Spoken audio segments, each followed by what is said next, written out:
کلا انہا تذکرہ، یہ لفظ بہت اہم ہے. تذکرہ، ذکرہ، تذکیر، فذکر بالقرآن، کیا معنی ہے اس کے؟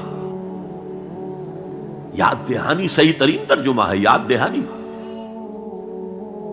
ایک ہے کسی کو کچھ سکھانا، نئی بات سکھانا، ایک ہے یاد دہانی. اسے ایک چیز معلوم تھی، کوئی بھول گیا، یاد کرانا. جیسے آپ کے کسی دوست نے آپ کو بہت قیمتی قلم دیا تھا، آپ نے اسے بہت سنبھال کر اپنے ٹرنک میں رکھ دیا. اب سال ہا سال ہو گئے، نہ دوست سے ملاقات، نہ وہ یاد. اچانک آپ نے کسی روز ٹرنک کھولا اور وہ قلم آ گیا، تو آپ کو دوست یاد آ جائے گا کہ نہیں؟ اسی لیے قرآن آفاق و انفس کے لیے آیات کہتا ہے. ہم اپنی آیات دکھائیں گے تمہیں، نشانی جس کو دیکھ کر تم ہمیں پہچانو گے. اور تذکرہ کا مطلب کیا ہے؟ پوٹینشلی ایمان ہر انسان کے دل میں موجود ہے. یہ جو روح جو ہمارے قلب کی مسکن مکین ہے، اس میں اللہ کی معرفت بھی ہے، اللہ کی محبت بھی ہے. البتہ ذہول کے پردے پڑ گئے ہیں، بھول اور نسیان طاری ہو گیا ہے. ہم دنیا ہی کے اندر گم ہو کر رہ گئے ہیں.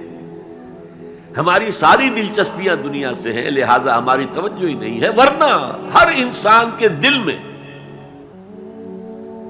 یہ جو یہاں ہندوستان میں کہتے ہیں آتما اور پرماتما، آتما اور پرماتما کا تو تعلق بہت گہرا ہے.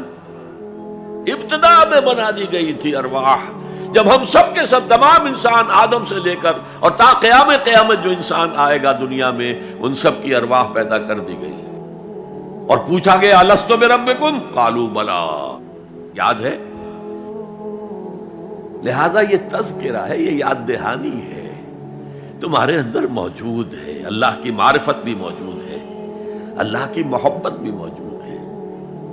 لیکن کلا بل ران علی قلوبہم ما کانوا یعملون، ان کے دلوں پر زنگ آ گیا ہے اب ان کے اعمال کی وجہ سے.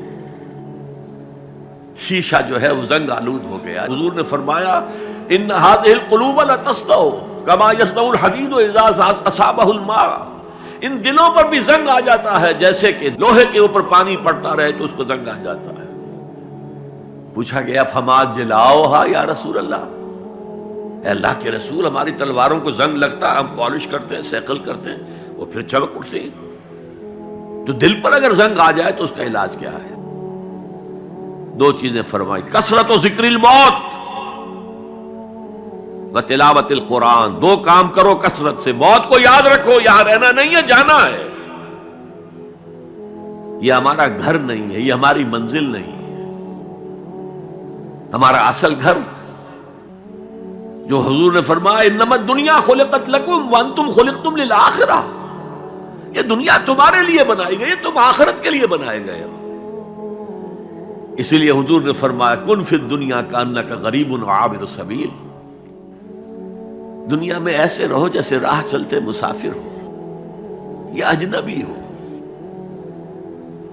اپنے بارے میں فرمایا مالی ولی دنیا، مجھے تمہاری دنیا سے کیا سروکار، انما مثلی کراکب استظل تحت شجرۃ ثم راح فترکھا، میری مثال اس مسافر کی سی ہے جو ذرا سستانے کے لیے کسی درخت کے سائے میں بیٹھتا ہے تھوڑی دیر. وہ اس کا گھر تو نہیں ہے، اس کی منزل نہیں ہے، پھر وہ اس کو چھوڑتا ہے، اپنا راستہ لیتا ہے. یہ اگر ہمارا تصور قائم ہو جائے، کلا انہا تذکرہ. اب اس کے بعد جو الفاظ آئے فی صحف مکرمۃ مرفوعۃ مطہرۃ بایدی سفرۃ کرام بررہ، یہ جو قرآن ہے، جو تذکرہ ہے، یہ بڑے ہی انتہائی پاکیزہ صحیفوں میں ہے.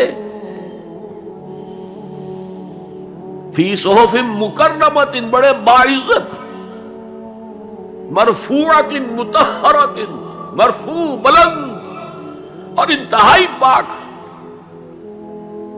بے ایدی سفرۃ، یہ کن کے ہاتھوں میں ہے؟ لکھنے والے وہ فرشتے.